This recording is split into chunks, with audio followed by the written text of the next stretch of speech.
I got all 4 IM calls. I failed all 4 IM interviews.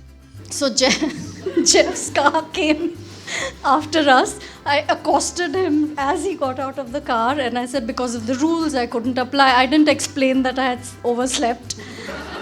So I said I really want to join this company. Can you please take my resume? If on a small brand you can use a big lever, on a big brand, even a small lever makes a big difference. So they learned from Korea there is a vitamin C serum. Indians were searching for it, there was no brand, and phat, they launched it, right? So that's what happens. The role of marketing in a tech company and a consumer products company are as different as chalk and cheese. I always say politicians are the best marketeers in the world. What is BJP's marketing strategy?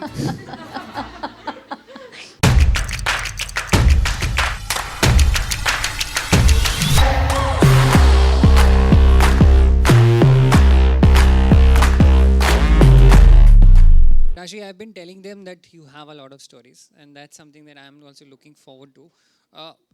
You first tell me that you had a very interesting MBA story, right? What was that MBA story? Let's first begin with that, because these people who are here sitting right now, they're probably going to one or the other B schools. So they probably will find some insight in that story. So let's start with that. So the story is sort of a rags to riches story where I got all 4 IM calls. I failed all 4 IM interviews, one after the other. And then I chose what? I had to go to MDI Gurgaon. And when I went to MDI Gurgaon, I thought, I've done it once, I'll do it again. I'll be smarter, more mature, more confident when it comes to interviews. And in the first year, I will do CAT again. But when I was in my MDI, I got so caught up in the studies and all of that I ended up staying there and I didn't take CAT a second time. So that's my first rags to riches story. The second rags to riches story is that in MDI, we were the third batch of MDI. So we didn't get that many blue chip companies to come and hire us. And whichever blue chip company came in, shortlisted me, but I failed all the interviews. Again, Gillette. I remember Gillette because that hurt a lot. I really wanted it, but I failed all the interviews again. So clearly there was an issue with interviews. So I finally got a job with Collier's Jardine in a sales role. And I was like, okay, fine, I'll do this. What choice do I have? And then on the last day, because it was MDI, we had to fill the seats for PPO, pre-placement talks. So I was dressed in like shabby clothes, and in came L'Oreal. And L'Oreal was a startup, and they didn't get day 0, day 1, day 2, or day 3, because they didn't know how the game is played. So they were like day 5, day 6, when only 3 people on campus were left without jobs, all men. L'Oreal wanted to hire women because it's a beauty company. So I'm sitting in the in the PPO talk, watching Jeff Skinsley, who was the CEO then, and Benita Kriplani, who was the CMO. Oh my God, I saw the presentation and I was like, this is it. This is the company that was created just for me. This is where I'll join. And I could not sit for the interview because I already had a job. And so I begged and pleaded the PlaceCom, and they said, okay, fine. Once they do all the process, you can go and give your CV to them. Fine. And so I thought the process will take very long, not smart enough to realize that there were only 3 people. It would be really short. I went and I took a nap. It was a really long nap. Probably not that. I woke up, rushed to the PlaceCom space. They had made an offer to one guy and left. And I burst into tears. I didn't know what to do. Then I remembered that my roommate had a boyfriend, said boyfriend had a car. We all piled into his car, took my resume, which anyway I had, and we rushed to the airport. So because MDI was in Gurgaon, at that time there was no security. So anyone could just go in. Right? So we chased down the L'Oreal car to the airport. So my roommate went inside. Her boyfriend went to park the car, and I was running around at the entrance trying to see if we were early or not. We had driven so fast that we were early. So Jeff's car came after us. I accosted him as he got out of the car, and I said because of the rules I couldn't apply. I didn't explain that I had overslept. So I said, I really want to join this company. Can you please take my resume? So he was bowled over. He said, okay, you wait here. I'll check in and come back. So you could check in and you could come out in those days, the good old days. So we sat in the parking lot. He interviewed me, and it had to be a sales job. And the next day I had to go meet the RSM of Delhi, of North, Vivek Chopra. I went and met him. And he scared me. So L'Oreal's sales is very, very particular because it's a premium company. So you have to wear formals. You have to carry a merchandising bag. So in most sales, big sales companies hire a separate merchandising team. The merchandising team cleans the shelf, puts the backing sheet, takes stock, basically decorates the shop because jo dikhta hai wo bikta hai, right, in FMCG. In L'Oreal, the sales officer has to do merchandising also. So the merchandising bag is really heavy. So you have to carry all the merchandise goods. And he said, do you know how to drive a scooter? I lied. I said, yes, I know. Can you carry a 10 kg bag and walk and do the sales? Yes, I can. Like total optimistic bravado. I lied through the interview and I said, yes, I can do everything you want me to do. And he gave me the job. Show of hands, how many people think that there should be a script? Film script. Come on, guys. जाने तो या जाने ना देख रहे हो तुम लोग ये क्या OTT. Yeah. OTT, here I come. Yeah, please. Yeah, so yeah, that's the story. That's how I got the job. And I remember 1st June is when we had to start, or 1st July, I forget. I think it was June. Within 1 month, I learned how to drive a car because there was no way I was going to go on a scooter. So, learned to drive the car. And the first day I took the car out alone was the first day of my job. Then I went to the distributor point. Wow. So, yeah. That's just Perseverance 101. Yeah. Taught at the B school itself and beyond. Just to set context, why did you choose to do an MBA? What was, briefly if I have to ask you, what was your background like? Why did you feel that, probably this degree is going to be the next thing that you want to do in your life? Honestly, it wasn't a very well thought out decision. I think I was supposed to be a doctor, but as we all are, failed doctors for our parents, and I just couldn't see myself studying for another 15 years and then becoming a doctor. It was just too much. So in 10th, I decided to take commerce. And that was really the first step that set this in motion. I took commerce and then I didn't get through LSR. Again, all the dream colleges, I just could not get through. LSR, SRCC didn't shortlist me. So I had to go to JMC, 3 years. And as it turns out, my best friend in JMC said, chal MBA karte hain. I said, okay, MBA karenge. Because there were no plans, because I wasn't going to be a doctor. So I didn't know what else to do. At one point, I thought I will study statistics and join the NSO, National Statistics Organization. But again, I think I lost my capacity for maths. I gave it all in CAT. And so, yeah, so MBA just happened because my friends were doing it.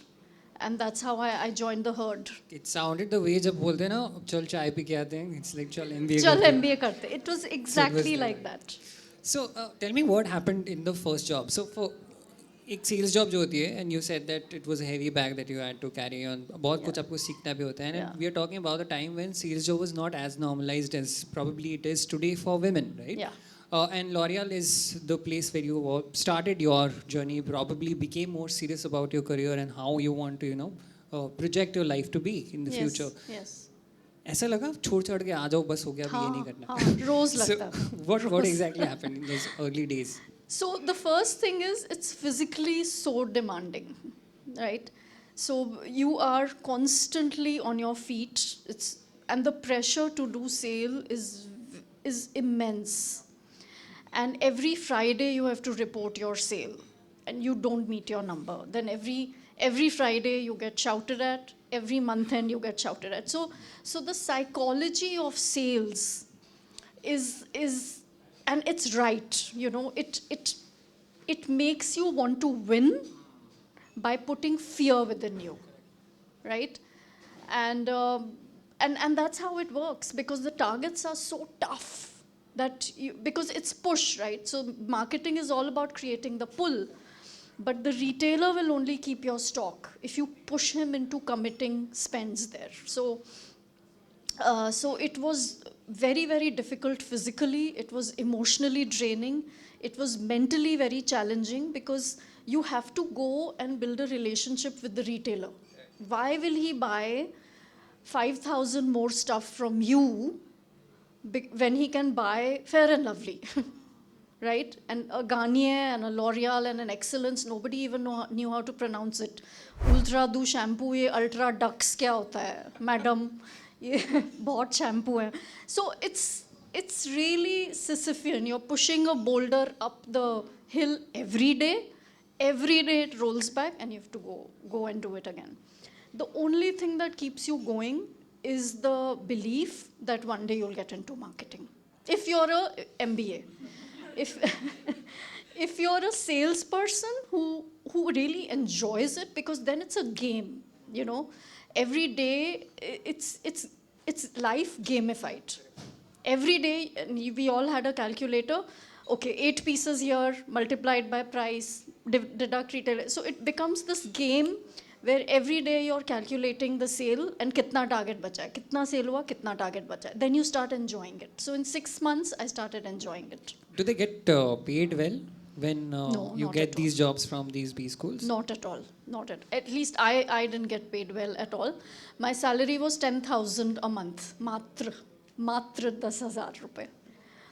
So you don't save, you don't do anything. That too after all the fight that you had to do. All the fight. For getting that I job. fought for a lower paying job than the one I had. But do you think that is one reason why a lot of these B school students, they don't want to get into marketing, and then they choose that they probably want to do finance, or they want to do something which is well paying, which will probably help them in getting done with the loan that they probably have taken. Now that we are talking about 25 lakhs loan, I'm sure that आपके time पे 2 lakh या 3 lakh का होगा, the course that you did. Do you think that plays in the minds of students? I'm sure it plays on the minds of students. So a lot of my friends in college had taken loans, and they did want the best paying job that they could get, regardless of what their passion was or what they wanted to do.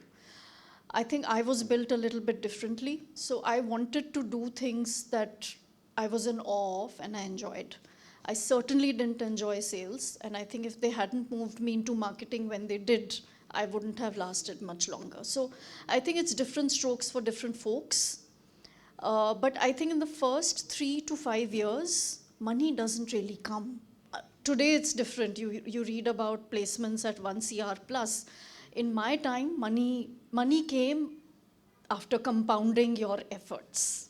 So even after you doing an MBA, it doesn't make sure, or it doesn't guarantee that the money will come, right? Yeah, it doesn't. In the kind of roles that you probably are taking up. Especially in branded companies, consumer branded companies, because they believe working for a brand itself is payback.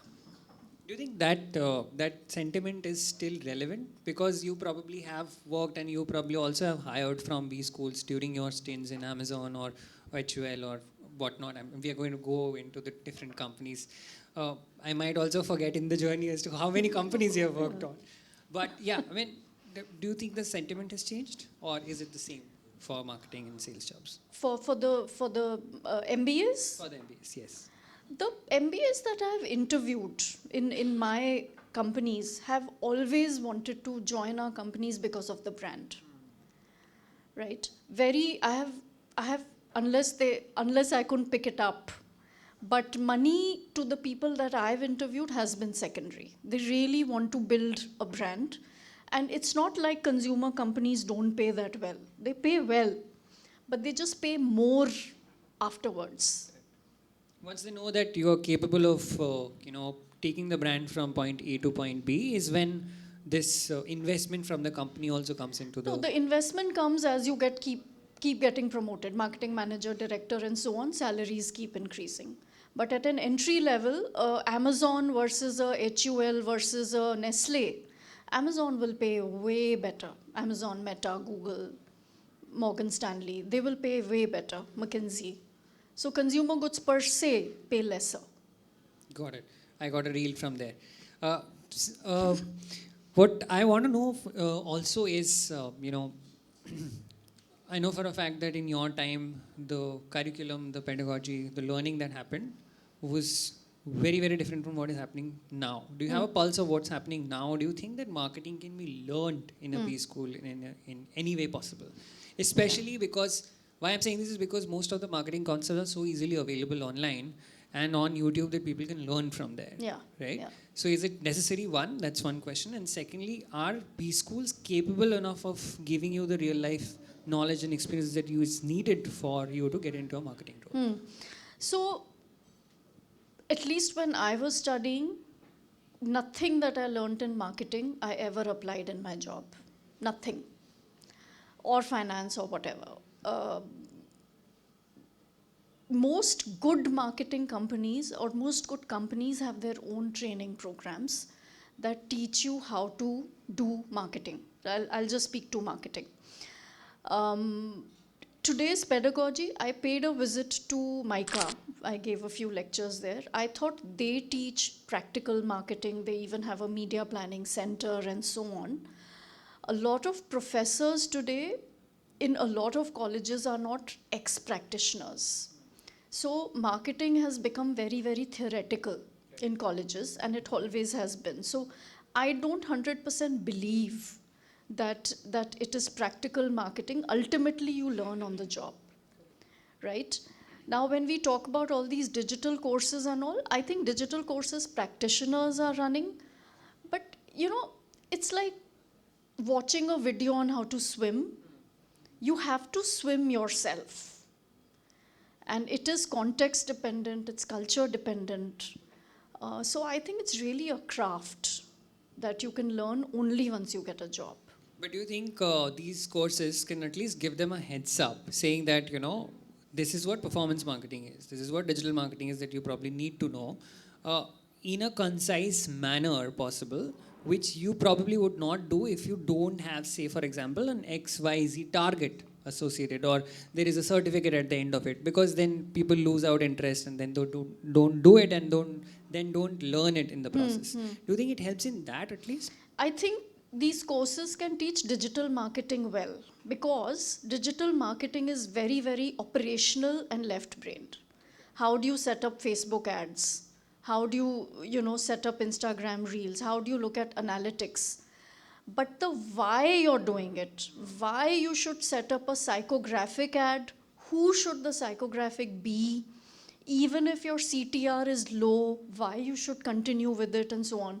The experiential part, they may not teach you. So you can get started with the certificate. You can start buying Google ads or Facebook ads as a consultant.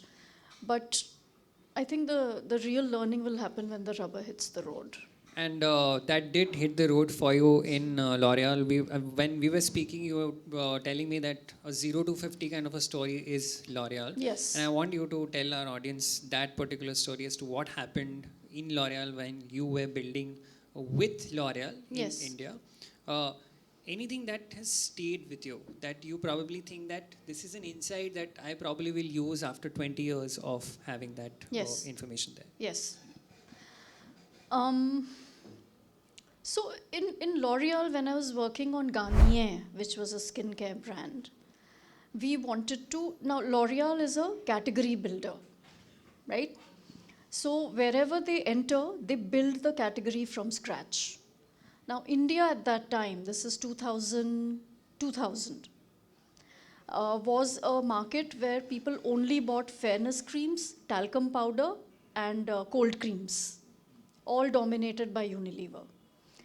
And one way to find out that a category is not being disrupted is by looking at the support system. So Nielsen is the support system that measures the market, right? They have, let's say, a panel of shops. They go to the shops and they measure the category size and what is the market share. And people live and die by Nielsen shares. People lose jobs if Nielsen shares go down, right? So when we went to Nielsen, we said, we want to buy the skincare category makeup. They said, oh, there are only 3 categories in India. We only measure 3 categories because our biggest client only buys 3 categories. And we said, but this is ripe for disruption. It means we can launch face wash and face scrub and face mask. Can you believe in 2000, Nielsen never reported face wash, face mask, face scrub, anti-wrinkle cream, just a basic moisturizer, sunscreen, nothing was reported. So this is marketing myopia. Unilever said, we don't need to be in these categories. We are doing so well in these 3. So we actually went to, let's say, 15 shops, and we bought all the skincare products that were being sold. There were face washes being sold. There were other products being sold, but by local players and so on, or by international guys. Estee Lauder had come in, Revlon was trying to come in. And so we did a market mapping, and instead of 3, we created 16 categories. And we told Nielsen, please start measuring these, including, and we created the anti-wrinkle category from scratch. So that's the first story of how you go from 0 to 50. And you know, all these new brands like Mamaearth, Minimalist, that's what they do. They look at the long tail of search and they look for null results. So wherever a consumer is not getting a product, let's say vitamin C serum 5 years ago, they learned from Korea there is a vitamin C serum. Indians were searching for it, there was no brand, and they launched it, right? So that's what happens. Then how do you launch a product? So in L'Oreal, what we used to do, and the best way to learn is to sit with leaders and watch how they think. And you don't get that in an MBA, and I'm in no way dissing an MBA. I mean, that was my foundation and stepping stone. But what my leaders used to do in L'Oreal is, okay, fine, we have to launch an anti-wrinkle cream. So we had products on the table. Touch and feel is so important. We saw every product was pink, every product was a tube, everything was white and smelt a certain way. We did everything opposite. We had a jar, which was glass. We had international fragrances. Of course, we were white. Everything was pink. We were green. The Garnier color was green. Everyone took a celebrity. We refused to take a celebrity. So every point of product design, we disrupted and did the opposite. And that's how we built a brand. So let's say when we were launching, if something would have been in jar, we would launch a cream, a tube. So that's how you go from 0 to 50. Right, and when you're going from 0 to 50, there probably are moments when you think that, what are they doing? They're going against what is happening in the trend. Because we all, I mean, let's be honest, we all like to be in the trend, like, and that's why it's the same thing again and again and again that comes out. And that's something that comes from social media, our biases, the kind of consumption that we do and all that, right? How do you avoid that? In a more socially, bound, that's what we try to think or feel that we are, society, how do you avoid that? You avoid that by being normally unfamiliar. So you carry something which is familiar, but make it unfamiliar. So you combine, let's say, minimalist, right? All their products are these bottles with droppers, right? But their product is retinol with vitamin C serum. That's the familiar part. You're pushing the boundary and saying, I'm pure science. That's why I look like a chemistry bottle. In our collective conscious, there is something about chemistry bottles that's potent, that's pure, it works. So they're taking that familiar bias, making it unfamiliar by applying it to skincare. So that's how you play marketing psychology. Wow, amazing. Never worked with me with respect to homeopathy bottles though. Yeah, Sorry. because they have homeopathy written on them. Yeah. So, but let's talk about your journey from 50 as to how it kind of elevated to the next league of things, and we are talking about bigger FMCG brands now in your journey. Tell us what that brand was, where you learned the most, when you actually scaled the most, and you learned that how scaling actually works. Yes. Right? For marketing enthusiasts, this probably is a section which they need to keep in mind as well. Yes. So after L'Oreal, I probably only worked on scale brands then. So Lakme was 30 crores, Close Up was 300 crores, Maggie was X crores, I can't disclose. But the thing with new brands is that you can be more unfamiliar, right? You can really push the boundary because you don't have that much to lose. Big brands in consumer products have become big because they have memory structures already. So if on a small brand you can use a big lever, on a big brand, even a small lever makes a big difference, right? So on brands like Close Up and Lakme, which were turnaround stories, we went back to the fundamentals, right? And on Lakme, it was just about visibility, finding a new cultural insight. So big brands are built on cultural insights. You have to observe how vast majority of people are, it's like winning the election. But I always say politicians are the best marketeers in the world. But that's something like what marketers have to do. So let me give you the example for Lakme and then the example for Close Up. So big brands start losing relevance either emotionally or functionally. So Lakme skincare had not lost relevance functionally. But emotionally, it had started feeling like the bridesmaid to Estee Lauder, Revlon, L'Oreal, Lakme Cosmetics, which was more glamorous for the sales guy to sell. One box of lipsticks is 3,000 rupees, but 50 skincare is 3,000 rupees, right? So it was more ROI for him to sell cosmetics. So it was always the bridesmaid. So what we did was we found a relevant cultural insight for Lakme skincare, which says beautiful women stand in shorter queues, right? It's a cultural truth that all women want to look beautiful. And it's a cultural truth that good-looking people get ahead. I mean, politically incorrect, it's the truth, that's how we are wired. So we picked that for Lakme, and all the advertising on skincare and the entire innovation funnel was talking about seductive beauty. Now and it's also different from all the international brands that were coming in that were all sciencey and performance. And, this was just saying, hey, I'm beautiful. I have skin that's smooth enough to touch. I have silky skin and all. So you have to keep away your personal biases as well. Like, I always want to build brands with substance and, women don't have to be beautiful to get. But you have to put that aside and you have to go with what the brand stands for, right? Now, the close-up truth was, if you remember Close Up, it was the first gel in the market. It promised fresh breath, white teeth for close-up confidence for opposite sex interactions. So boy-girl interaction was no longer aspirational, right? What was aspirational? Now this was after liberalization. So as a marketeer, you have to really watch the pulse of the nation as well. Youth were saying, I want to build a career, I want to earn money, I want to accost a leader at the airport and ask for a job, right? So what happens, you've got to get up close, fresh breath, white teeth matter. So if you're accosted by a candidate in a lift who comes really close to you and says, "Sir, mujhe naukri chahiye," and the person has bad breath, you'll say, "Theek hai yaar," matlab.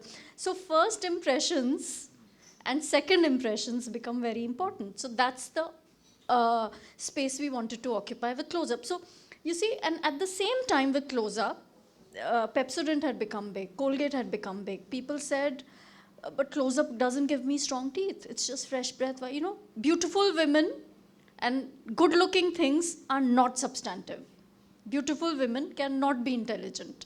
A good-looking toothpaste cannot be performance-oriented, right? It's a cultural truth. So we added vitamin fluoride system to close-up. And we said, ye to strong teeth bhi deta hai, andar se strong. So we turned around both brands. Lakme went from -20 to +19% in 1 year. Just these tweaks compounded through the whole company. The whole company has to believe it. Every sales guy has to believe it. Every ad, every poster has to say it. Same thing on close-up. And the brands turn around. So big companies, when you're like 1,000 crores, 5,000 crores, small tweaks get compounded. Rashi, you said, are you interested in electoral politics? Because I just had one question that I wanted to ask. But if you're not, then we can. I don't have depth of insight, but ask away. What is BJP's marketing strategy? I think this is a risky question. We'll take it offline. Okay, so you were talking about tweaking certain bits, and in doing that, a lot of times what we do is we probably don't think about the ethical side of it, right? There are false things that you promise. There are things that you show that there are dentist recommended products and everything, and then you make them wear those white coats, and they come and they say certain things. We're talking about FMCG products, right? We're talking about people consuming it on a daily basis. Where do you draw this line as an individual? So let me tell you this. Marketeers are not a bunch of untruthful people running around breaking things. Okay? There are checks and balances in the same company. There is legal, there is regulatory, there is R&D who don't allow marketeers to say whatever the F they want, right? So everything that is said is tested, proven, researched scientifically, right? So that's the first thing. Now, if a marketer is putting kajol in an ad and making her wear a lab coat, I think it's incredibly stupid, right? Because everybody knows she's kajol and she's wearing a lab coat. But the fact of the matter is that big companies do not lie about any claim. But the second fact of the matter is that consumers want to believe and then they have some desires. So if you were to see an ad with kajol in a lab coat, the marketer knows she's not a doctor. But the consumer in our country loves celebrities so much that they will know she's play acting. वो तो movies में भी role play करती है, यहाँ भी role play करती है, उन्होंने उसे पैसे दिए हैं ये बोलने के लिए. Consumers know this. But you give me an ad with kajol and a lab coat, same ad, same everything, and an ad with an average actress in a lab coat. In all testing, the kajol effect will play out and that ad will test better. So there is an unconscious psychology at play that you have to leverage as a brand. Is it dishonest? I don't think so. Is it dishonest to say I make you thinner by, because I have XYZ and you have not proven it in a clinical? Yes. But if you're in a good company, you won't be able to, it won't go through. Do you think an influencer wearing a lab coat will work? Now, and why I'm asking this is because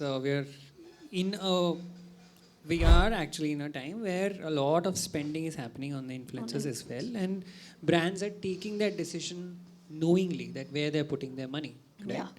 Do you think that's effective? Do you think that's going to stay? Do you think it's relevant for brands? I think influencers are highly relevant, but I think an influencer wearing a lab coat will not work, right? Because the charisma that a big star has or a cricketer has, an influencer doesn't have. So an influencer works more middle of the funnel, right? Because I don't think I can be as great as Kajol, but I think I can dress as well as Kusha Kapila, right? So she's a more attainable celeb, and she will put me closer to buying a product, but Kajol will put me closer to aspiring for a lifestyle, right? So I think the mix has to have both, if at all. Absolutely. There's culture and the connotation around culture that shifts drastically when we're talking about in India as well. And you worked with a brand where you got to know this, where it hit you hard as well as to how important it is to know culture as well. Let's talk about that story and give them a context as to why they should be keeping that in mind while making Which their... brand are you talking about? We're talking about, I think Sprite, you told me where it actually played out. Yes. Sprite was interesting. So this was 2007, and the pesticide controversy had just gotten over. So we Indians were buying more colored colas. So Sprite, Fanta, Limca was sold more than the black ones. And now Sprite was selling really well. And we just wanted, now summer 3 months is the playground for soft drinks, right? So we really wanted to catapult Sprite to a number 1, number 2 position. Now in soft drinks, soft drink bottles are consumed more by men outside the house, right? That's just the consumption behavior. So we needed to get young men to buy more Sprite that summer. And if you remember in those days, prepaid talk time was a big thing. You guys must have been just kids. But your older cousins were romancing people, the opposite sex or the same sex, through prepaid talk time, right? And so we realized that everybody was hungry for talk time. Now in soft drink, now this is a cultural insight, right? Unrelated to that. So therefore connecting the dots becomes very important as a marketer. Every soft drink runs a Under the Crown promotion every summer. So Under the Crown, you get some prizes. Sprite was the first brand that launched a Har Botal Mein Talk Time promo. People went crazy. From 2 rupees to 1,000 rupees you could get. It was a random lottery. Every bottle had talk time. And we became the number 1 drink that summer. So that's the power of linking cultural behavior to brand behavior. And it worked because Sprite was a youth male brand, talk time, botal bhi bolti hai, it works. It was not dissonant, right? Lakme can't give talk time. It doesn't work. Sprite can. Any of the campaigns or in any of the companies where you went horribly wrong? Oh, Even with your experience, things didn't work out that well. Yeah. So, lots of failures, lots. But the first that comes to my mind first is there's a company called Kraft Heinz. And it was taken over by 3G Capital. And the culture in that company, because of 3G Capital, was of zero-based budgeting. So extreme cost cutting, right? And it was, and this happened before I joined, and the pressure to cut cost was such that they actually meddled with Complan. So Complan was the number 3 brand in milk food drinks. So number 1 is Horlicks, number 2 is Bonvita. Complan was huge in the south and in the east. Loved brand, right? To reduce cost, they changed the formula, the recipe. Now, if you're feeding kids chocolate powder in milk, kids become addicted to the taste. As you know, kids don't like milk, and a lot of times people add MFD, Bonvita and all so that they would drink the milk. Now, if you change the flavor, kids are fussy. They will say, "Main nahi piyunga doodh." But they changed the Complan flavor to a cheaper flavor to save cost. There is a laminate, no, the silver packet in which it comes. They made it thinner to save cost. The minute it became thinner, the product has a lot of sugar, worms started entering, cockroaches, ants started getting attracted, and they could pierce the laminate because it was very thin. So this double whammy, 1-2 punch of flavor that kids didn't like, the laminate which had ants in it. 3, because the recipe was changed, the color became light brown. If it became light brown, the mothers who used to put 2 spoons started putting 4 spoons. कि अरे ये तो color light है, दूध brown नहीं हो रहा. 4 spoons of the wrong flavor became kadwa. Kids started throwing up, mom started seeing ants. Because it's brown, you can't see the ant. You can see only the ant swimming in the milk once you've mixed it. So the brand completely lost trust. On top of that, the company had this policy of reducing cost. They fired the sales team, which was doing medical detailing. So in a lot of these products, there's a separate sales team that goes to doctors and tells them, please recommend our product to your patients. And then they write a prescription for Complan, and then they go to the chemist. So that team was fired to save cost. So this is like, cutting off your nose to spite your face.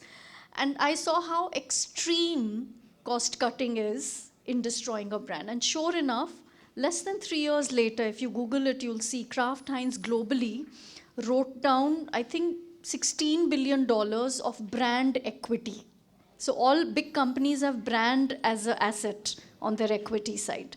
They had to write off brand because of this extreme cost cutting. Wow, that's amazing. Like one tweak can do so much. And we never get to see this because probably it's happening somewhere where we are not there and we don't have an access. Thank you very much for sharing that story. That was an insight for me as well. Another insight that was pretty fascinating while I was talking to you is, after working with FMCG for the longest time, you shifted to Amazon, right?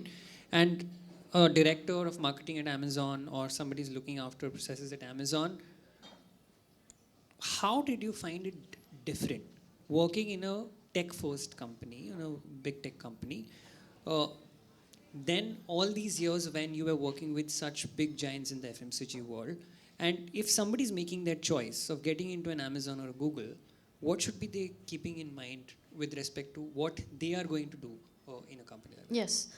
So, the role of marketing in a tech company and a consumer products company are as different as chalk and cheese. In a consumer products company, the marketeer runs the P&L, right? Why? Because the consumer experience is enmeshed in product. At the end of the day, most products are same, right? The technology of a face cream with vitamin C serum, whether it's Unilever, Mamaearth or Minimalist, is mota moti the same. You change fragrance, you change texture, you change packaging, but the tech is the same, right? So therefore, the layer of brand becomes very important. And that's what people buy.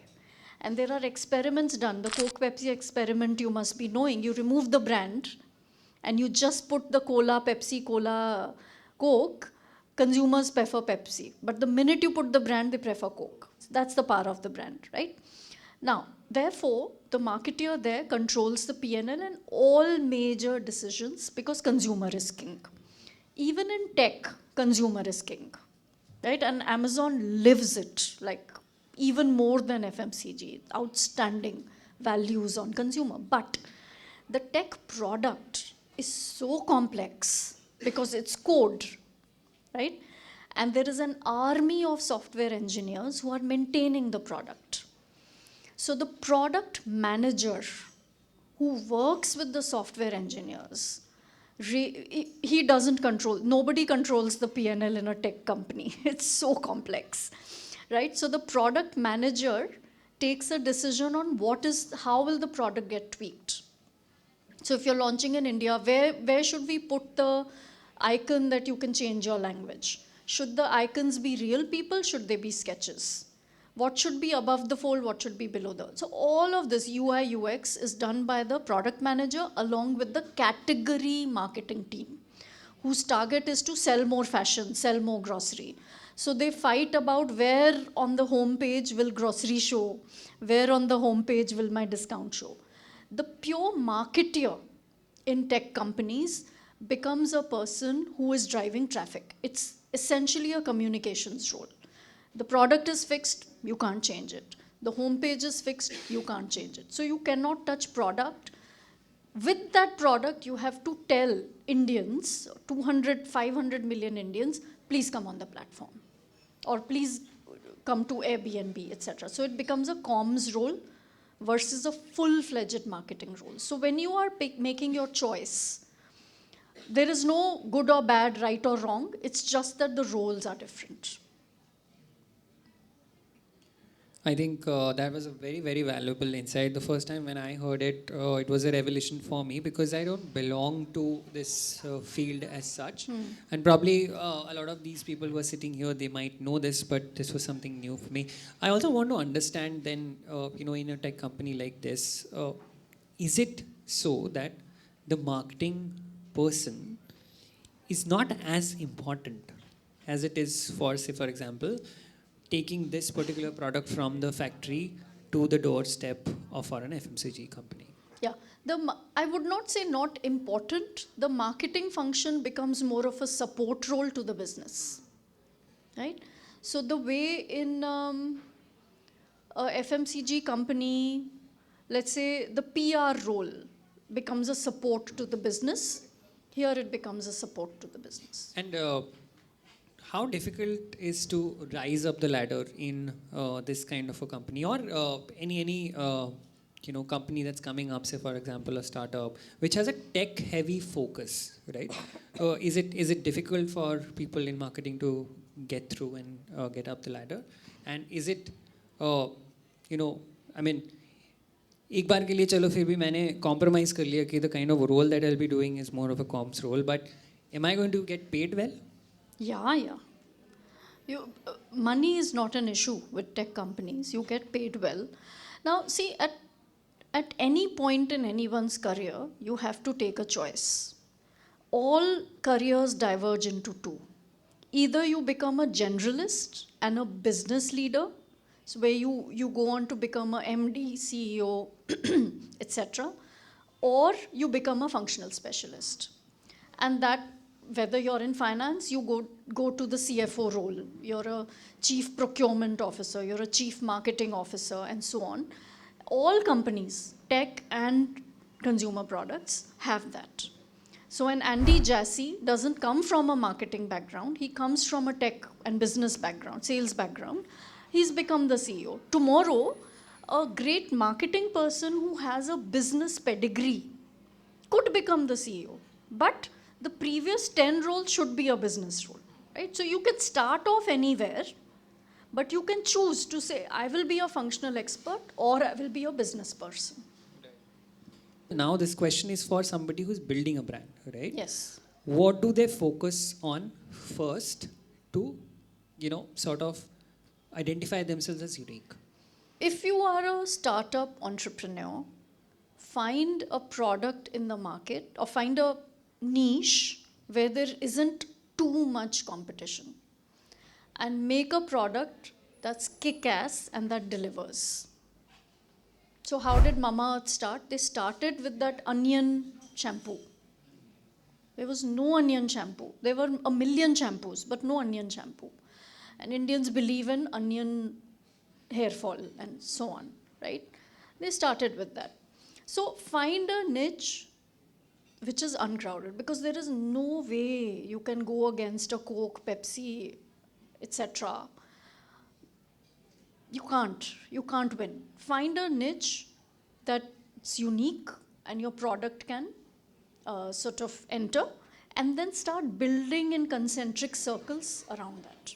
So you look at Whole Foods, Whole Truth. It's 16 crores only. Right? It's very, very small. I was running a business called Lipton Iced Tea for Pepsi. It was 16 crores. Very, very small. Not worth it for Pepsi. But as a standalone startup, you said, wow, 16 crores is good. right? I would love to build a business of 16 crores. But a big company doesn't care for it. So that's why start with a business that can be 16 to 30 crores. So a friend of mine's creating Tea Fit. It's powder tea flavors, great flavors. I bought it for my mom. My mom is 72. She loved it. And she's a person who will not change her tea brand. So create something in a niche, make it a spectacular product and work from there. That'll give you product market fit.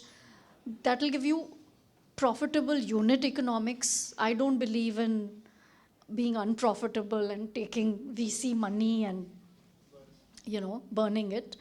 But really, start small. Start in a place where there is no one right now. Superb. Well, before I open up for the audience to ask a few questions, and this has to be limited, guys, because our next guest is already here. Your recommendations in terms of books or anything that you're reading or listening to, any podcasts, any resource material that they can go through? So many. So Rory Sutherland's Alchemy, Creative Blindness, I don't remember the author. Read a lot of marketing newsletters and blogs. I'm just blanking on which ones. Okay. Podcasts, Pivot, Scott Galloway, Fareed Zakaria's GPS to learn about international affairs. I listen to them religiously. The Seen and the Unseen by Amit Verma. It's, economics, politics, behavioral science on India. Outstanding podcast. Yeah, Byron Sharp's marketing book. That's supposed to be the new Kotler. Seth Godin's blog. Malcolm Gladwell's books. If you want, I can send you a whole list later. I'm guessing that you have a big library. But yeah, I'm just opening up for the audience. Hands, please. Hi, I'm Jatin. Hi. So my question is that sales were also tricky back then. Sales are still tricky. And the only motivation for any person to join, they pursue marketing, but they end up in sales. So when everybody in the circuit knows that sales are not happening or sales are hard, then how does one navigate to make them happen? To sustain that culture, the heat that comes in a sales role, be it in an internship, be it at a B school level, be it in a senior position, because sales are very hard. How does one sustain so that one day finally that golden ball of marketing falls into your lap? So the first thing I want to say is maybe only 2 out of 10 people make it to marketing from sales, right? So not everybody will get it. The second is how you sustain is the sales guys then teach you. There are different levers. You increase numeric distribution. You get promotions. So discounts is a big lever. You do merchandising. So a lot of it is storytelling. A lot of it is the company itself gives you tools. So the infrastructure to make it happen for you is there? Definitely. You're not alone in the wilderness. What do you think that professors and the interviews are looking in the candidate? VATPI का course है ले लो. Insideiim. I didn't know how to read the room. I couldn't read what they were wanting me to say. I was just very underexposed, very kitabi keeda. So, no maturity. That's what happened. So, my advice to you is read widely, do lots of mock interviews. Net, the questions are the same 10, 20, even if it's 50 questions. Have a book, write down all the questions, write down all the answers, write each answer 30 times. Practice it in front of the mirror 50 times so that it looks natural. Make your answers surprising, interesting, empathetic, innovative. So think of 5 things you want to communicate about yourself. I'm innovative, I'm resilient, my big strength is XYZ, I come from this background. So what is the story you want to tell about yourself? Then for those 50 questions, all answers should point to those 5 stories about you. Practice, practice, practice, practice, practice. Brilliant. Thank you very much, Thank you. Rashi. It was a wonderful session.